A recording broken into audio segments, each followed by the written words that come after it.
চট্টগ্রামে যাচ্ছি। আজও সেখানে সাম্প্রদায়িক হামলা, সাধারণ জনগণের বাড়িঘর আর দোকানপাট ভাঙচুর, লুটপাট এসবের প্রতিবাদে সমাবেশের মানববন্ধন করছেন সনাতন ধর্মাবলম্বী সাধারণ শিক্ষার্থীরা। আমাদের সহকর্মী মামুনুর রশিদ অভি আছেন সেখানে। অভি, এই সমাবেশে বক্তারা কি বলছেন, তাদের দাবি দেওয়া সম্পর্কে বিস্তারিত করে জানাবেন। সিলন ফ্যামিলি ব্লেন্ডের কড়ালিকার আর সতেজ স্বাদের পারফেক্ট ব্লেন্ডে স্বপ্নেরা মেলুক টানা।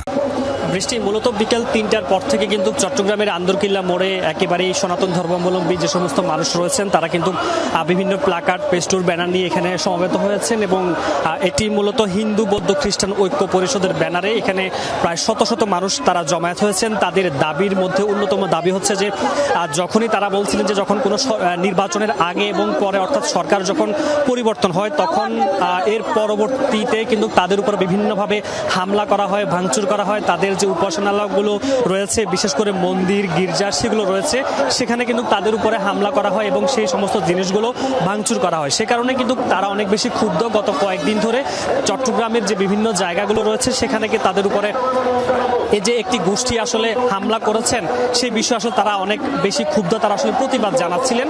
তারা বলছিলেন যে দ্রুত সময়ের মধ্যে যে বা যারা এই সমস্ত কাজগুলো করেছে বা যারা এই সঙ্গে জড়িত তাদের সাথে এই বিষয়গুলো যেন খুব দ্রুত সময়ের মধ্যে বের করে তারা যেন তাদেরকে বিচারের আওতায় নিয়ে আসা হয় এবং সবকিছু মিলিয়ে তারা আসলে বলছেন যে এই বিচারটুকু তারা আসলে আহ্বান করছেন যে প্রতিবারই তারা যেন সংখ্যালঘু যারা রয়েছেন তারা যেন কোনোভাবে এই সমস্ত বঞ্চনার শিকার না হন এবং আগামী দিনে তারা আসলে সবাই সম্মিলিতভাবে হয়ে কাঁধে কাঁধ মিলিয়ে একসঙ্গে আসলে বাংলাদেশে থাকতে চান, বাংলাদেশকে এগিয়ে নিয়ে যেতে চান।